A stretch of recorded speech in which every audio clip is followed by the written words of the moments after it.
How's it going, folks? Adrian here. Welcome back to the channel for the first MMO news drop of November 2020. So grab a drink, sit back, and let's get this thing started with Guild Wars 2. This past week, Guild Wars 2 studio ArenaNet has released its PvE content roadmap detailing what's coming to the game right up until May 2021. The Icebrood Saga will continue, and the next series of episodic installments are called the Icebrood Saga Champions, which is a multi-chapter living world finale which will have new stories, repeatable gameplay content, rewards, achievements, and masteries as well. The official post goes into further detail about all the new stuff, including the replayable gameplay content known as Dragon's Response missions. And moving forward, each new chapter of Champions will introduce new Dragon Response missions which can be played solo or in a group of 5, and you will head to invasion points to defend the area from rampaging dragons. Accompanying this content is a new mechanic of befriending allied factions, and new factions will make their way to the Eye of the North hub as the living world progresses.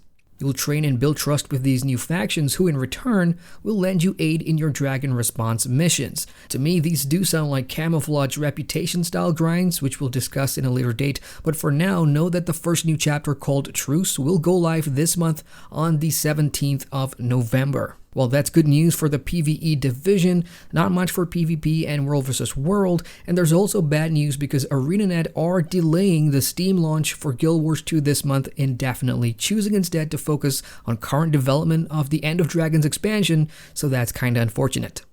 Next up, World of Warcraft's Shadowlands expansion has got a release date for us. Here we go. It's coming this month on the 23rd of November, which happens to be World of Warcraft's 16th anniversary, and because of that, Blizzard has brought forward the anniversary event which begins on the 1st, running until the expansion launches. Since the Shadowlands delay was announced, Blizzard has, according to their leader's post, been working to incorporate all the feedback from beta regarding the Covenant systems and rewards from the Maw, and things should be way better at launch. Not only that, but the pre-expansion event, which is what we're calling the Scourge 2.0 for the time being, will go live on November 10th, while the first Shadowlands raid, Castle Nathria, will open on the 8th of December. For global release times in your region, check out the post link down below. In the Elder Scrolls Online, ZeniMax Online Studios has posted a preview article of something that will excite solo players, the Vatron Hollows, which is a brand new arena coming in this month's Markoth DLC. Accessible to DLC owners and ESO Plus subscribers, the Vatron Arena was created for a couple of reasons according to the post. The first being that it's been 5 years since Orsinium's Maelstrom Arena, and secondly, it's something to challenge folks looking for a new personal adventure, and this arena offers that. There's going to be 3 varying paths that players can choose to reach the final boss, and you can do them in any order, so I guess that's something for replay value. More importantly, the rewards sound decent with new weapons that does pretty cool things with existing class abilities, and completing the Veteran Challenge mode enhances these weapon bonuses even further. You can read all about it, link is pinned down in the comments. Now, for those of you following Ashes of Creation, you might want to check out Intrepid Studios' latest live stream, which showcases plenty of early alpha PvP combat.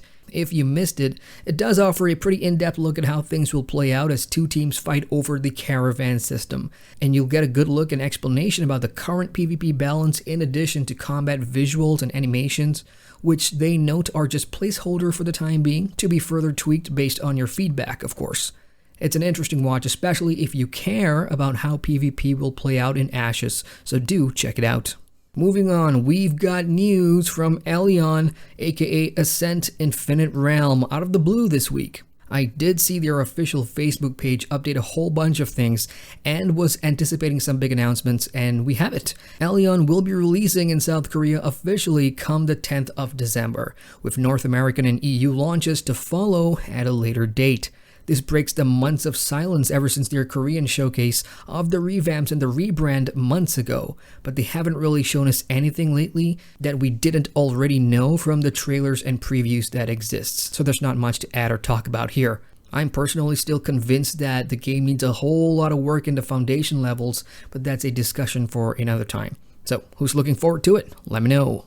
Elsewhere, ArcAge Unchained has announced and implemented some updates to its Archpass system, currently in Season 5 for those who play. The major change here is that the weekly cap on daily missions will be increased from 12 to 20, which addresses many concerns from players about the amount of time it takes to complete one of these passes. Don't forget the game is still offering a 3-day free trial which goes away on November 16th. And if you do play or plan to jump in, GW2 is giving me a voucher code shown on the screen right now. And when that is redeemed, you can get a free 7-day Ember Paw mount. Thanks, I guess, GW2. Daybreak has been busy this past month announcing expansions for almost all their games, and this week another one joins the list. EverQuest 2 has announced its 17th expansion, Reign of Shadows, which will launch later in the year. According to the producer's letter, Reign of Shadows will begin beta on the 10th of November, and that is when the pre-orders will start. It features a brand new race, the first one in 5 years for EverQuest 2, in addition to new adventures, trade skills, signature quests, and alternate advancement ability revamps. More information about the expansion will arrive in the coming weeks, so stay tuned for more. Now let's wrap this up with a couple of ASTELLIA news bits for those interested. And first up, the South Korean buy-to-play MMORPG is offering a 1-week free trial for anyone who wants to give the game a shot. Simply create an account on the official website and use the coupon shown on screen right now to grab your 7 days of game access for free. This promo ends on Tuesday, the 11th of November. Secondly, the game's latest update, the Handawuga Expedition, is live, and the studio also teased some brand new content coming in the near future known as the Palat Coast, which through screenshots on the forums has hinted at a new coastal region that should inject some new story, scenery, and of course Astels into the game. Link to the forum post can be found down below. That's all I've got for now, folks. I'll be back in a day with a compilation of all the MMO launches coming our way this month, so stay tuned for that. In the meantime, share the news if there's something going on in a game you play which is not covered here in this video. Hit the like button for the love of MMOs, and hey, feel free to subscribe to the channel so you'll never miss an upload. Once again, I'm Adrian, and I thank you for watching.